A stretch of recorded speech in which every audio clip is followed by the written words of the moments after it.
Welcome to Dental Business RX. Practice success in 30 minutes or less. Thank you for calling ABC Dental. Have you ever felt stressed out or burned out in your professional life? And to that end, how bad is or was it? In other words, was it no big deal? Or was it so bad that the idea of quitting the profession altogether crossed your mind? Seriously.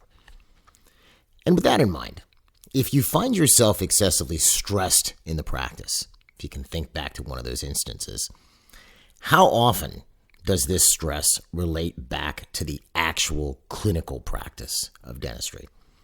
Well, if you're like most of your colleagues, probably not all that much. It's usually something else practice related, profit, insurance, staff, or particularly difficult patients. And I've been asked to do an episode on stress or burnout for quite some time. And I've wanted to. It just seemed like too broad or general of a subject, so I had difficulty finding a point of entry, so to speak. And then I read the ADA Communications Trend Report of 2023. So yes, it's a year old, but it was quite illuminating in more ways than one. It also drilled down on what's actually causing stress for a lot of dentists. And this in turn gives me the opportunity to provide some idea about what to do about it. So how bad is this stress issue in the dental profession? Well, I'm going to read directly from the ADA's presentation, and I'll put a link to it on the episode webpage. So about 3 or 4 slides in, it says, over 90% of dentists reported feeling some type of stress about their career. More mid-career dentists felt stress about insurance reimbursement and patients. I have trouble with that word reimbursement. Sorry, folks. More younger dentists reported stress about debt. And it goes further. In response to the question, this was the shocker for me. Over the past 6 months, have you ever felt defeated, wanted to quit dentistry, or did not want to go to work? I'll read that question again. The question was, over the past 6 months, have you ever felt defeated, wanted to quit dentistry, or did not want to go to work? So how do people respond? 7% of respondents, these are dentists, said daily. So every day they feel defeated, want to quit dentistry, or don't want to go to work. 14% said several times a week. Now, there's no definition of several. It's sort of a general word. I generally think it's at least 3. I don't know what you think. I mean, obviously, if it was 2, you would say a couple, right? So at least 3. 14% said several times a week they feel defeated, wanted to quit dentistry, or did not want to go to work. 20% said several times a month. So we have 7% daily, 14% several times a week, 20% several times a month. Now, beyond that, 34% said only occasionally, 24% said not at all, and 1% preferred not to answer. So if we translate this, we have 41% of the profession, or at least the people surveyed by the ADA, the dentists surveyed by the ADA, who feel defeated, have considered quitting dentistry, or don't want to go to work. It's almost half, folks. This isn't good. So what's being cited as the cause of this stress? And more importantly, what can be done to be proactive about it? And that's what I want to talk about in this week's episode. My name is Jeff Bloomberg, and I'm your host. And to be clear, when I talk about strategies to handle or manage stress or burnout, I'm referring to specific actions you can take to control the primary stressors in your practice.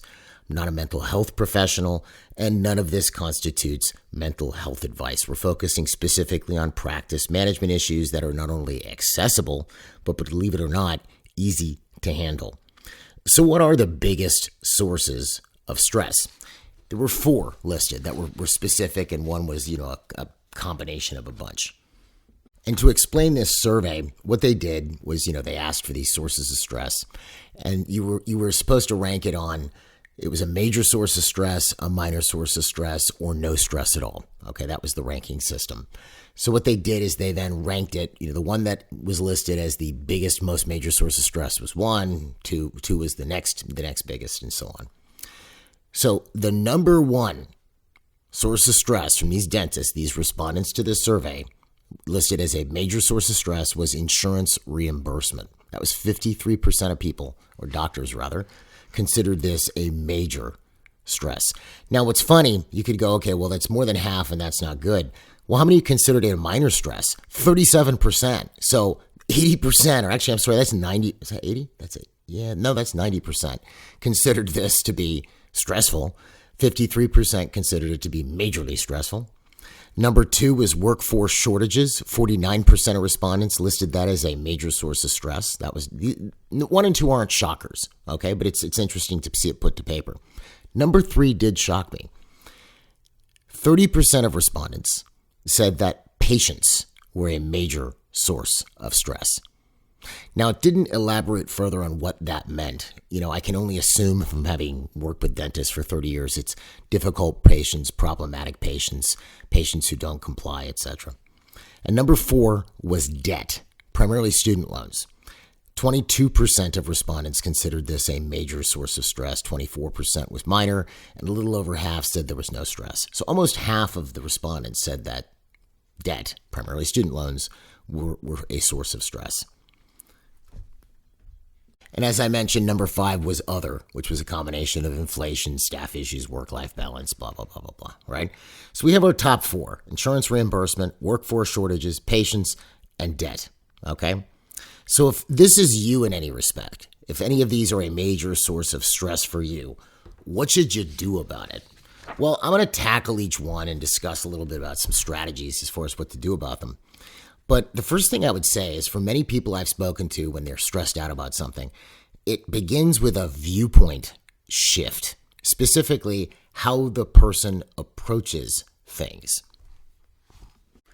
And not that this would be the only 3 ways someone could approach something, but just to simplify the process, let's say it's like this. So you're presenting a treatment plan to a patient, and they decide they want to go on a cruise instead, or they want to buy something else. They seem to just not get it. So you could either A, blame the patient. They have a low dental IQ. They don't care about their teeth. They're not serious about their oral health, whatever. The list goes on. In other words, it's their fault. B, you could say, well, I'm just terrible at communicating and helping, getting patients to understand what they need. I suck at that, for lack of a better word. Or C, you could look at this and go, okay, this patient actually needs this help. There are obviously people out there who are effective at communicating to people to get them to understand what they need. So maybe I need to learn how to do that so that I can do that too. Okay? Unfortunately, people tend to pick A a lot. I can't find good staff. Well, there's just no good staff in the area. All the good people have jobs. Believe me, I've been doing this for over 30 years. I've heard all the excuses in the books. I mean, maybe if I was doing it 40, I'll hear more. I don't know. But that's what happens. People have a tendency to put the finger or place the finger on environmental factors or things outside of their control. Now, in certain cases, there are things outside of your control. You can't control the weather, but you can wear a raincoat and get an umbrella, can't you? The idea is how you approach the viewpoint you take, right? The viewpoint you take has to be, in my opinion, if you want to be effective, is it has to be there's something I can do about this, or what can I do about this in order to change the condition. If the viewpoint is it's just an unchangeable situation and there's nothing I can do, that's sort of like a confession of apathy. And what's silly is when you hear a doctor who went through, God knows what to get through undergrad and dental school and finally get to the point they're at and get the loans for their practice. They've sweat to really get to this point. They really had to apply themselves. They had to forego a lot of things that other people would consider fun in order to achieve their goal of becoming a doctor. And then it's, they're having trouble finding staff, and so, well, I'm just not good at that. Well, I'm sure you weren't good at dentistry before you went to dental school as well, you see. Or someone who has trouble with finance and it's, well, I'm just not good at numbers, or the economy's bad, or something along those lines, as opposed to, well, if I'm not good with numbers, I own a business, I better get good at numbers. I guess the viewpoint is if something is kicking your butt, and this is just my viewpoint, if something's kicking my butt, or let's say something has kicked my butt, fine. I'll take my butt whipping, I'll take it. But then afterwards, it's never going to kick my butt again. Okay, you know I don't want to say but I have to. It's a podcast, folks, right? So that's my viewpoint. So fine, that knocked me down. That knocked me out. I'm going to get up, and it is never going to knock me out again. I'm going to find out what about this I did not know. And I hate I like giving examples because I have subjective reality on them because I experienced them, but I hate holding me up going, oh, here's what I did. But seriously, in 2008, during the whole market meltdown, I was doing what everybody else did. I had a financial advisor, and I'm giving them money, and they were putting it into various things, annuities and IRAs or whatever. And then unfortunately, not a lot of people remember this, but if you were in the workforce back in 2008, you'll remember the market just completely melted down in September of 2008. Right? And just to be clear for you younger people, I'm not referring to the Great Depression. That was in 1929. Okay. I was not alive for that. But 2008, we had the great financial crisis, the big real estate meltdown, and markets just tanked. And the day the market is just tanking, I call my financial advisor. Takes me till 2 p.m. to reach him. I can't reach him all morning. I finally reach him at 2. And I won't use his name, but I said, hey, name, have you seen what's going on with the market? What are we doing about this? And he goes, oh, well, what's happening with the market? And I just, my heart sank. I probably turned pale as a sheet. Okay. Here's the person who's supposed to be managing my finances, the quote unquote expert that I had given all the power to, and they weren't doing a good job. So of course, my initial reaction is I was pissed off. How could this guy do this? And I was trusting him and blah, blah, blah. And I went, okay, well, shame on me. So let's resolve this. I'm going to disconnect from this guy. And then I need to figure out, I don't have to become an investment specialist or professional, but I at least have to know enough so I don't get screwed when I'm doing this, when I'm dealing with somebody. Okay. And this is what happens. You obviously, if I have a medical problem or a dental problem, I'm not a dentist, I'm going to come to you. You're the expert, but I'm going to know enough. I'm going to be informed enough as a patient to know, at least what should or should not be happening, because I don't want to put myself in a position where I'm completely, at effect. I'm not in the driver's seat at all. But the problem, if you want to gain control of these situations, is you got to put in the time. You got to spend time. You got to find the correct sources of information so that you can actually understand what's really going on. And let's define correct really simply. It actually works, gets the desired result. There's lots of people who say lots of things about lots of things. I'm going to listen to the person who says things that actually turn out to be a tangible, decent result in the real physical universe that I would also like to replicate. I know that was kind of a weird sentence, but in other words, someone's doing something. If I want to get in shape and I see a person about my age who has the same type of physical makeup I had, and they're doing XYZ, assuming it's not, TRT or drugs, then I'm going to find out what that guy's doing and do it, because that obviously worked. I don't care who wrote a book about it. What this person's doing worked, unless what they're suggesting is just ridiculous or drugs or something like this. So I'm going to have to put in the time. I'm going to have to learn. I'm going to have to study. And this is where people fall down. Well, I studied already. I already learned how to do what I got to do. I'm in business now. Well, yeah, but a part of your business is kicking your butt. So then you better find out how to get it to unkick your butt, or so that you can get in control of it. I guess the simplest way of saying this is if your survival depends on something, you have to know something about it. And let's say you have a staff issue. You have a staff member and they're just non-performing, they're late, they're problematic, they're trouble. How do people normally handle that? Well, again, they could go, well, they're just a bad person, or they go, I just can't hire decent staff, or they could actually do something effective. I have a tendency to project these things outward, meaning if I see something going on with somebody else, it's very clear to me whether it's me or them. I'm going to also look at myself too. If I have a problem and someone's upset with me, the first place I'm going to look is, well, did I do something to upset this person?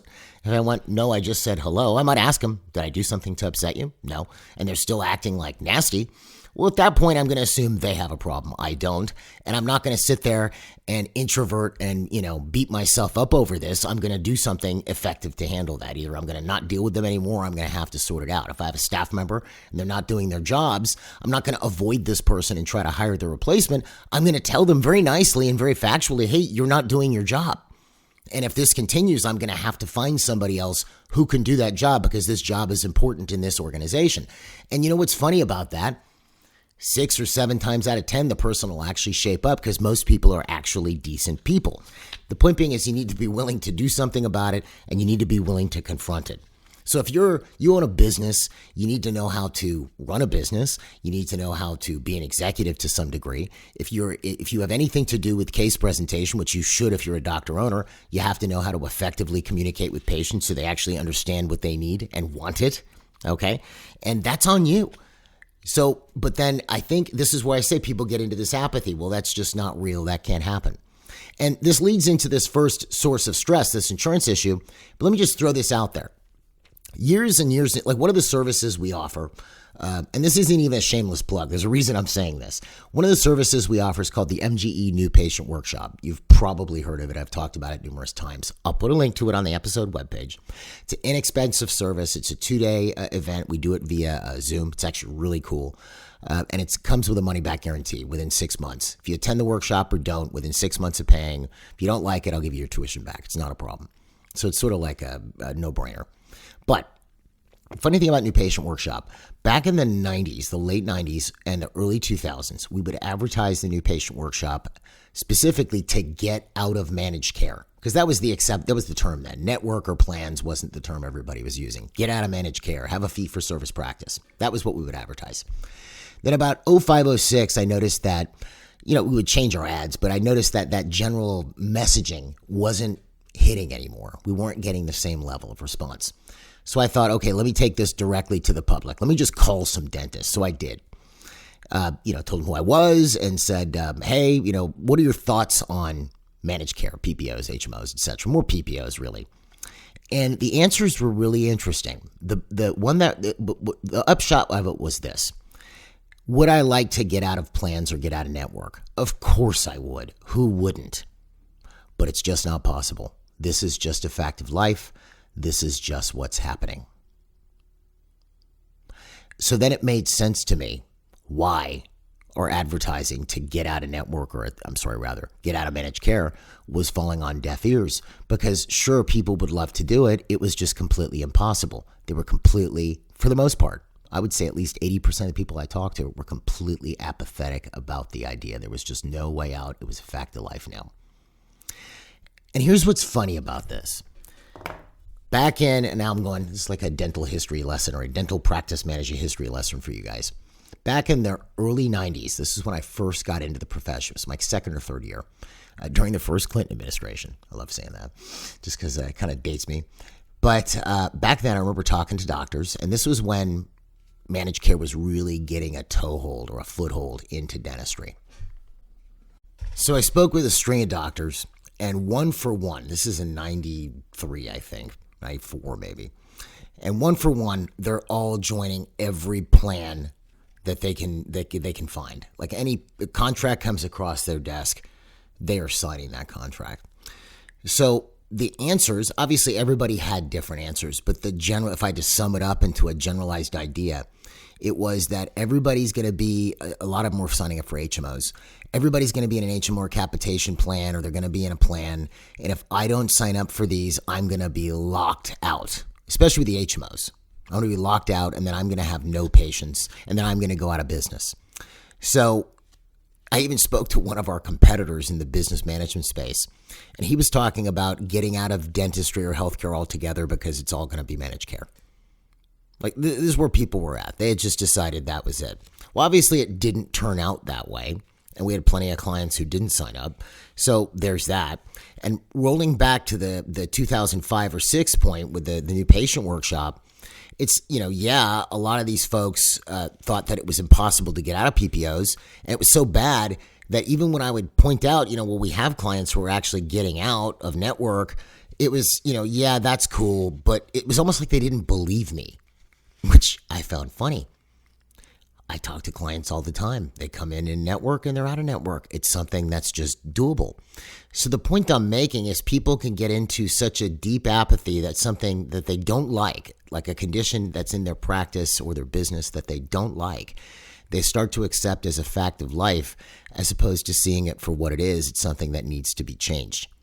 It's almost like if you have an office, not only by dental office, but like your private office. I've been guilty of this. You have a stack of folders or something like this, or a stack of paper, and you put it in the corner of your desk or something, or on the shelf, and you forget about it. It almost becomes part of the furniture. You become numb to it. Well, if someone else were to walk into that office, they'd look and go, what is that big stack of, files doing there? And you go, oh, I didn't notice it was there anymore. It just became part of the room. Well, you can get into that frame of mind. You just go into a deep sleep almost about these things that really make your business life terrible, and you think it's just a fact of life and there's nothing you can do. The point I'm making is you need to change that viewpoint because it's false. There is something you can do. I see people do something about it all the time. So with that in mind, let's take a look. Let's take a look at these top 4 sources of stress, right, that we discussed, and what to do about them. Now, the funny thing is, I've actually talked about a lot of these on the podcast before, but there's a couple points I just want to make as we go through it. So the first one is insurance reimbursement.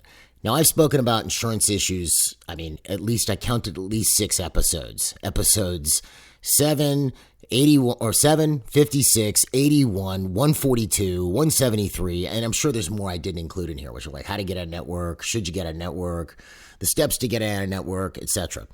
But I think the insurance issues stretch beyond just being a network. There's usually 2 issues with insurance.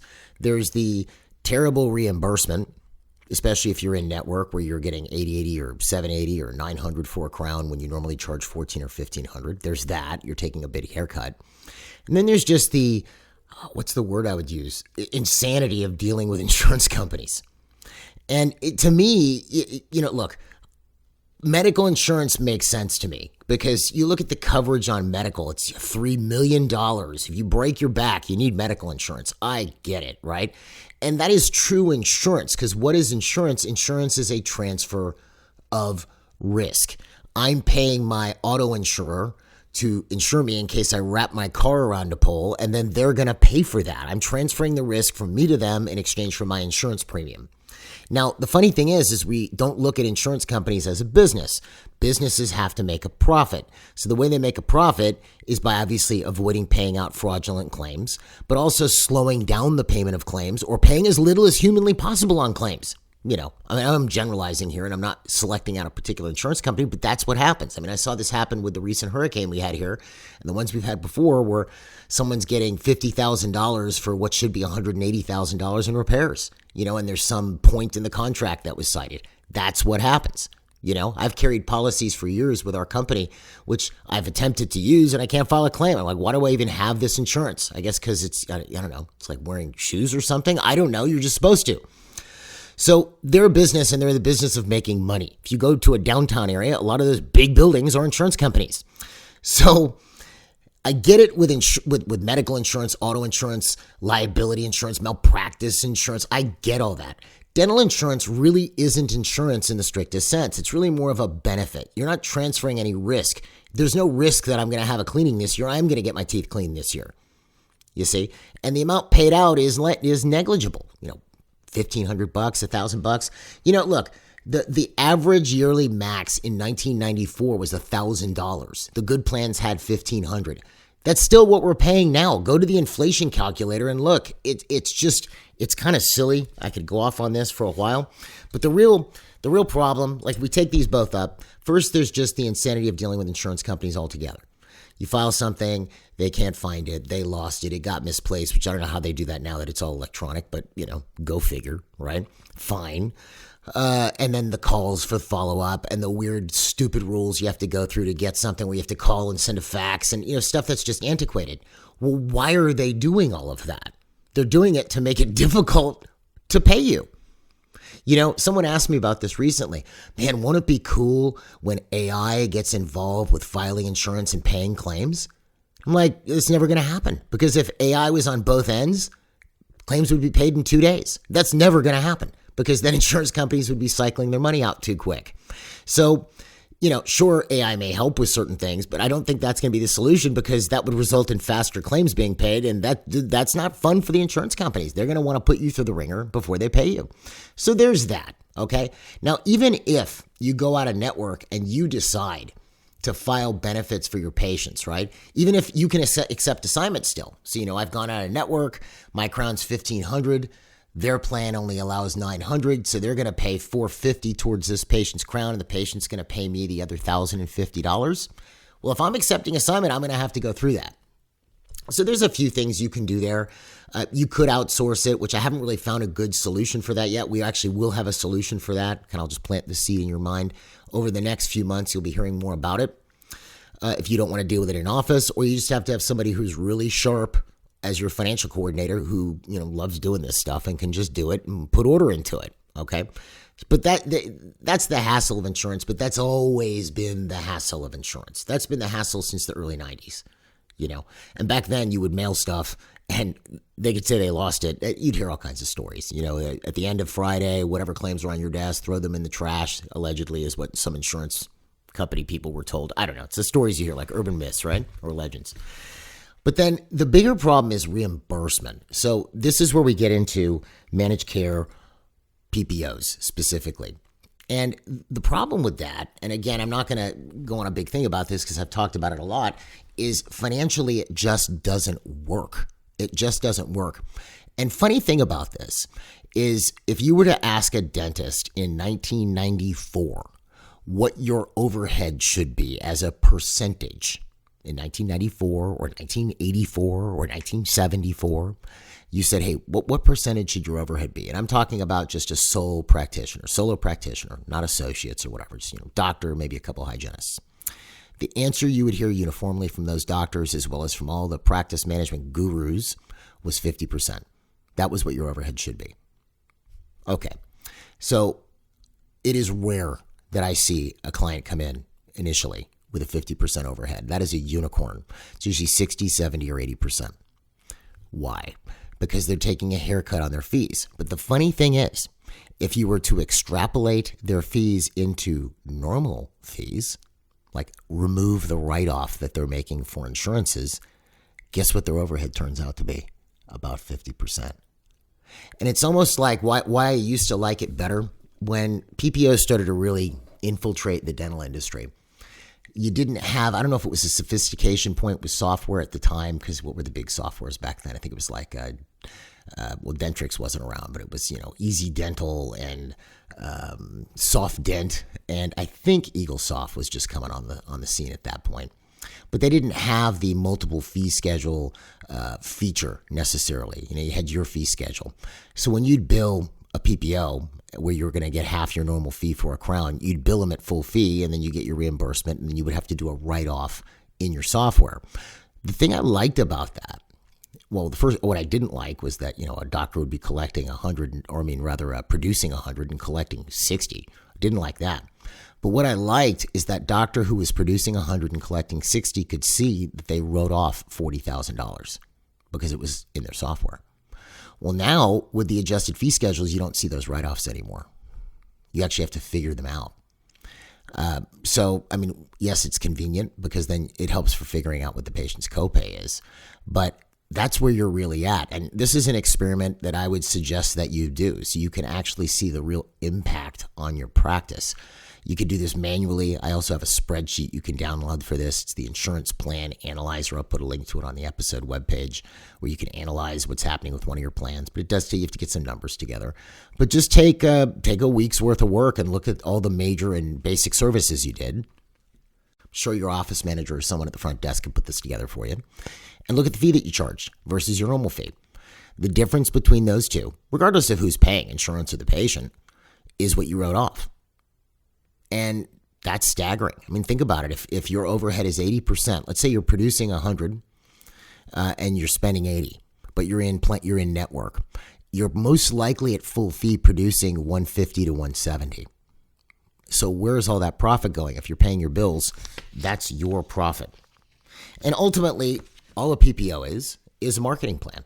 It's just following that same line. Like even those doctors back in the 90s who were convinced that if they didn't sign up for HMO, they were going to be locked out. That was just good marketing from the HMOs, okay? But that's all a PPO is its marketing plan. You're in their book, you're on their site, so that patients know to come to you. That's the whole purpose of it. So if you want to get out, right, if you really want to get out, it really depends how heavy you're in. Okay, it really depends how heavy you're in. If 10% of your practice is PPO, you could probably get out next week. Would not affect you at all, or very minimally. If you're 70, 80% PPO, it's going to be a little bit more work, and it's going to take some time. Okay, so this is where companies like us can help. We have something called a fees and plans analysis. It's free. We'll go through this with you, show you what you're writing off, and tell you what to do to get out. Put a link to it on the episode webpage. But sometimes it takes time. You can't just dump them all together. Because the thing you have to remember, the reason why people don't get out of PPOs is they're scared. They don't want to have no patients. But what's funny about this is it's not so much what you collect, it's what you get to keep in the long run. I have a client in the Midwest, and when he first started, he was doing moderately well. We spoke to him a couple years back about how things were going. He did the program back in the early 2000s. We're just catching up. And he now works 18 hours a week and nets about $600 a year. Practice does about 1.2, 1.3. He works 18 hours a week, coaches his kids' little league team, life's stress-free, has a part-time associate because he doesn't want to work all the time. So, but he's not involved in any plans. Now, is he a high-volume practice? No, but this is where people freak out. Oh my gosh, I got to have butts in the seats or whatever. Well, you can have as many butts in the seats as you want, or as you want rather, but if at the end of the day, you're not getting paid, it's sort of like you need to rethink what you're doing. So the only thing I would say is it really doesn't matter who you are. If you learn how to sell and you learn how to market, which you can learn, okay, you're a doctor, trust me, you're able to learn this, you can get out of plans. It may take time, but it starts with a decision that you want to put yourself in the driver's seat. And unfortunately, this is one of those, there's the light at the end of the tunnel as the train coming down the tracks, is with 23.5% inflation since March of 2020 and reduced reimbursement from insurance companies, you're getting squeezed. So if you think that squeeze is going to alleviate all of a sudden, I don't know what you're thinking. I don't think that's going to happen. I think you need to confront this is for you, for your practice, for your staff, for your family. You need to take a look at how to put yourself in a position where you can charge what you're actually worth. Okay. But that would be the solution. I'm not saying to not accept assignment from patients, not file insurance for patients. Sure, it's a pain, but whatever. But I am saying get out of network, phase yourself out. You will thank yourself for it profusely. And obviously, if you need help with that, I've got that fees and plans analysis link. I would definitely advise you take advantage of it. Okay. Let's pick up point number 2, workforce shortages. Now, I just did a whole series of episodes on hiring. I think it was episodes 177 through 79. It was the whole hiring process. But I'm not saying this isn't a problem. This is a problem. To a degree, it depends on, and again, the survey didn't specify what kind or what part of the workforce. I know that with trained assistants and hygienists, depending on where you are, that could be less or more of a problem. And usually the easiest way to tell, it's sort of like a little indicator you can look at, is go on to Indeed and look at what people are paying hygienists or assistants in your area and what benefits they're offering. If you find that they're offering top dollar, let's say you're used to paying a hygienist $50 and they're offering $65 is the average ad and a $4,000 signing bonus, there's probably a shortage of hygienists in your area. Okay. Same thing with assistants. Now, for specialty staff, the one plus, well, it's not really a plus, but the one thing with specialty staff is, generally speaking, in the United States, if someone is licensed in your state, they can practice anywhere in your state.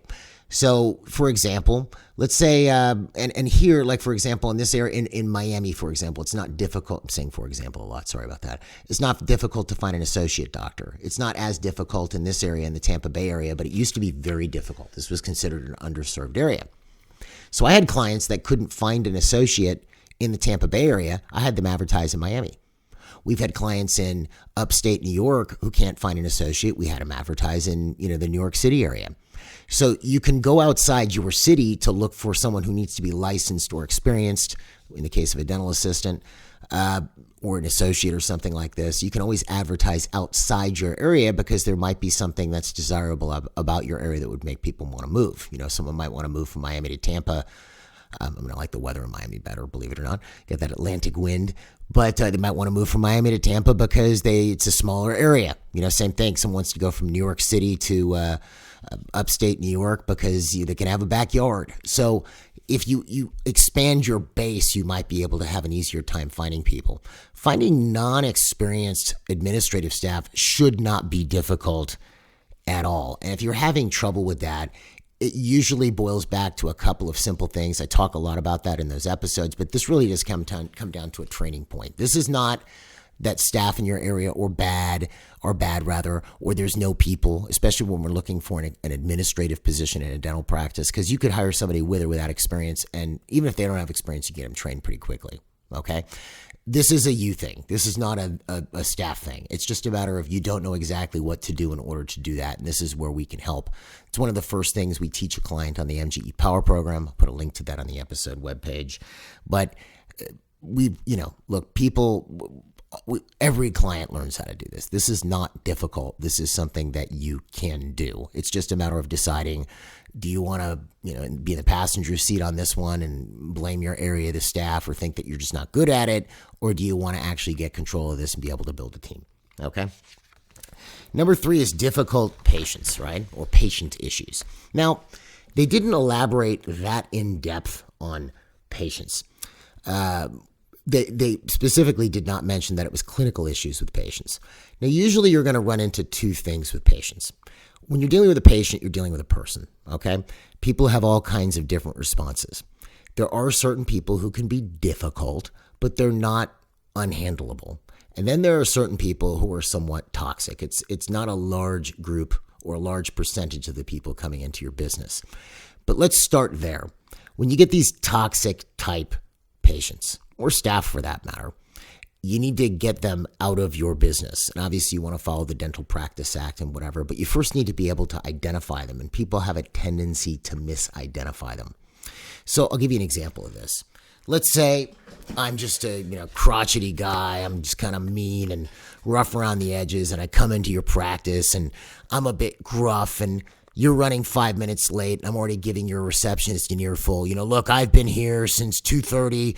It's 2:45. Why am I not seated yet? And you don't value my time. And your receptionist is just getting more and more upset. And I go, you know what? I'm just going to go sit in that chair over there, because with the amount of money I've paid you people, that's my chair. So I'm not the nicest person in the world. Now, could I handle somebody like that? Absolutely. Not difficult to handle at all if you know exactly what you're doing. Okay. That doesn't make that person toxic, okay? That's just a personality trait, the way this guy's acting. He's not toxic. There's just a certain way you handle somebody like that. This is what it comes back to, knowing how to handle people. Just like if you have a patient tell you they want to think about it, or you have a patient tell you that they want to go on a cruise instead of doing the dental treatment you recommended, or a patient tell you they only want to do what insurance covers. You have to know what to do. If you don't know what to do, you're going to think, okay, this patient is just terrible, or I'm terrible. You have to learn what to do. And there's so many things I could tell you to learn what to do. I'll throw a few links out there. If you want to learn about how to handle people, you could do 2 things. One, I would highly recommend the MGE Communication and Sales Seminars. We get into this extensively. I'll put a link to it on the episode webpage. I'd also recommend our online platform, DDS Success. We get into this as far as how to handle various types of patients, okay? That'll give you some tools as far as what to do about somebody like this. Now, your toxic type person is completely different set of characteristics. We go over those in the MGE Communication and Sales Seminars. We actually dedicate half one of the seminars to the problem patient. These are the type of patients that you want to legally and ethically eject from your practice, okay? Because they're just going to be a problem. They're just going to be a problem. And if you have those folks hanging around extensively, it's going to start to make you think that everybody's like that, as opposed to, no, it's just a small handful of people like that. And, it's funny. I've done a lot in my career, I've gone into larger organizations too and have to sort them out, 300-400 person organizations, and go sort out what's going on with their statistics and business performance. And you would think if you have a really horribly performing 300 person business, that there's a lot of problems. There's problems everywhere, and it must be at least 50 or 60 people that are just terrible, right? Not really. It usually comes down to about maybe 4 or 5 people that are causing all the trouble. And it's hard to see. It's hard to see unless you know what to look for. So that's all I tell you. I know that the solutions I'm telling you are like, do what I'm telling you to do, or check this out. You could also, I did an episode on this, episode 159 on the toxic patient. You could start there, right? They can come from they have specific characteristics, and you want to be able to identify these folks and eject them. And it's funny, when someone is actually able to identify patients who fit this profile or staff that fit this profile and work it out so that they're not in their business anymore. The wins that you hear are just shocking, like how they're no longer stressed out, how they feel great. It was all coming from this 1 or 2 or 3 or 4 or 5 people. And so it's something that you should know. It's something you can gain control of. Which brings us to our last point, which is debt. Now, there are 2 sides to this debt issue. We'll pick up the younger practitioners. If you happen to be a younger doctor and you're sitting with a lot of student loans and you may or may not have bought a practice. I mean, heck, I did an episode on this early on in the podcast when I was looking at dental school tuition and bringing it up as a point of comparison to days gone by. But I think, and again, don't quote me on this. If you find the old episode, I didn't have this one handy as I was talking about this or as I went to record this. But I think it was the class of 25 for NYU dental school, not undergrad, just dental school. The total cost, including interest on loans, was something like $700 and something thousand, the low 700s. The average, I think Tufts was around $500. The lowest that I found, and I'm sure I didn't do a deep dive on this, folks, but the lowest I found was IU, Indiana University Dental School, or School of Dentistry rather, which was $350 in state if you're an Indiana resident. So that's pretty heavy duty. You know, as a point of comparison, I remember talking to Dr. Winterag, Greg. He walked out of dental school with $40,000 of student debt for both dental school and his undergrad in 1981. Okay, it was a while ago. It was a long time ago, but still, that's $40,000 in 81. I was around then. I remember what that was. It was a lot of money, but it definitely wasn't $500,000, $700,000 money. And you know, I think, and I don't even want to get into this too heavily too, but also the preparation for students. I think, you know, a lot of the IU, I know Greg did this, but the 4th year you were doing an externship. So he ended up doing an externship in the office he eventually just bought from a retiring doctor. So it prepared you a lot better for practice ownership. And this shows up in the statistics. I think the debt where you're really seeing it affect things or affecting younger doctors is in practice ownership. You know, as a point of comparison, back in 2005, dentists under 30, 25, or I should have said that a little wrong. Back in 2005, 25.4%, let's just say 25% of dentists under 30 owned dental practice in 2005. If you compare that to now, in 2021, 9.5% of dentists under 30 own dental practice. Dentists 30 to 34 in 2005, 55%. Dentists between the ages of 30 and 34 owned dental practice. In 2021, that was 34.2%. So I think the combination of just general business preparation to or comfort in taking over a practice, and that's just my opinion. But more importantly, the debt. You know, you're a kid, you're walking out, you have, you know, you're 26, 27 years old, and you got $700,000 in just, or $500,000 in dental school debt. Didn't even count your undergrad debt. And now you're supposed to go take a $300,000, $400,000, $500,000, $600,000 loan to open a dental practice. You know, that's a bit overwhelming. So you see a lot of folks going into associateships. Now, the only issue I have there is I think it's great to gain experience, especially if it's a situation that you're walking into as an associate where you're working for a doctor who actually cares and wants to see you turn out to be a decent dentist, and you do right by them and they do right by you. So you don't just go in there to, like, you know, gain experience and leave the person in a lurch. Like, you know, obviously the idea is maybe you're not going to be there forever, but you're going to be there for a certain amount of time, and you do what you say you're going to do and they do what they say they're going to do, and it's a good relationship. You could walk out of that with some very valuable experience, possibly even a partnership. And I think that's fine. The thing I don't like is when you see people getting into associateships where they really don't have a lot of upside, where it's all about the guarantee. And I understand that, why people want the guarantee, because you got student debt. But if you're never going to get rid of the student debt unless you make more money. That's sort of what it comes back to. Any debt for that matter. I mean, again, if you just do the math, let's say I'm not a young person with a lot of debt, but I have debt in my business. The only way I'm going to pay that debt off is if I make profit. So I'm going to have to be profitable in my business. I'm going to have to manage my overhead, and I'm going to have to make more income than I spend, a considerable amount more if I want to pay my debt off faster. But that math applies whether I'm an associate doctor or whether I'm a business owner. Both those maths hold. Okay, so it's a matter of what's the profit formula. The profit formula is actually pretty simple. If you own a business, it's the amount you make less the amount you spend. So I can manage my expenses. But where I think people make a mistake here is they focus all on what they're spending. And look, I'm a big fan of eliminating waste, but they don't focus on making more money, on producing more or being more productive, because that usually is going to be far more impactful than just saving money. And I'm not saying not to save money. You absolutely should. But unless you have some crazy, nutty, ridiculous expenses, you're not going to save yourself into solvency. You're normally going to have to produce your way out of it. Okay, that's the long-term solution. So how do you produce more? You have to be able to sell better. And this is assuming, which I'm assuming with everybody listening, is that you are confident in your core processes. You can perform the dentistry that you need to perform. If someone has uncertainties clinically, that's a whole other thing. And I'm not going to even get into that because I'm not a doctor and it's not really my place to talk about it in my opinion, other than I would say if you're not comfortable doing what it is that you should be able to do, you need to get comfortable with it. You need to find a way, get whatever education, practice, experience, etc., so that you are comfortable with it because this is the profession that you picked, okay?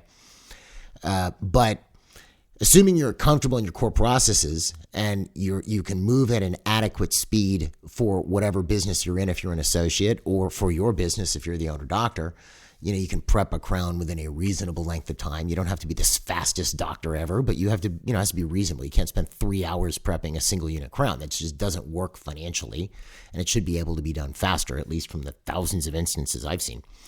But assuming you can do that, then if you're not doing enough of it, it's going to come back to some basic things. Either A, you have not enough patients who actually need work, which is usually not the problem. But let's say that could be it, in which case you need to get more patients in your practice, whether reactivating patients or getting new patients. Or B, the patients that are coming in that need work are not accepting it. That's usually the bigger problem. It's a case acceptance issue. And the funny thing about that is, if you present a case of, let's say, 6 crowns, and you present it takes you 20 minutes, and the patient agrees to do the 2 that insurance will cover this year. Okay, took you 20 minutes. If you knew what you were doing in that same 20 minutes, maybe 25, they would accept all 6 and pay for them. The difference that makes for everybody is staggering when you start to add that up instance after instance. Number one, and best of all, it's better for the patient. They actually got the treatment that they needed. They're going to be healthier. That's the number one most important thing. But number two, your practice is healthier because you're doing more comprehensive dentistry. You're making more revenue. You're not doing 2 crowns over 3 appointments. You're doing them over, 6 appointments, prep, deliver, 2 at a time, year after year. You're doing them in 2. You're prepping 6, you're delivering 6. Okay, it's more efficient. And number 3, it's going to affect the bottom line, the profitability a lot more. It's also, for you as a doctor, going to offer you more personal satisfaction, because what insurance somebody has absolutely no bearing on what dental treatment they need. One has nothing to do with the other. It has to do with whether they want to pay for it or not, or whether you can actually overcome that barrier. So if someone found themselves in a lot of debt, or if I did, my thing would be like, okay, I need to manage my expenses so that I'm not spending excessively. And then I need to make more money. So then I'd have to take a look at how am I going to do that. So if I'm an associate doctor, I would have to have a job which has upside, meaning that I could produce more and get paid more. And if I'm a practice owner, I'm going to look at how I can increase my case acceptance, improve processes in my practice, and improve efficiency. Anyway, sort of the upshot on all this, because you've heard some of this stuff before. Like I told you, most of these reasons for stress were not huge shockers, except the one on patients. That one kind of threw me for a bit of a loop. I was not expecting to see that there. Okay. But these are all easy fixes. And I don't mean to if you're finding yourself stressed out about this stuff, I'm not trying to make light of it. And sure, it's easy for me to sit here and say that, but I'm being real with you. None of these things are difficult to fix. You just have to know what you're doing, and we can absolutely help. But remember, it starts with you deciding that you can actually do something about it, because you know what? You actually can. Anyway, folks, that's all I have for you this week. Don't forget, I have the links to everything I talked about in the episode webpage.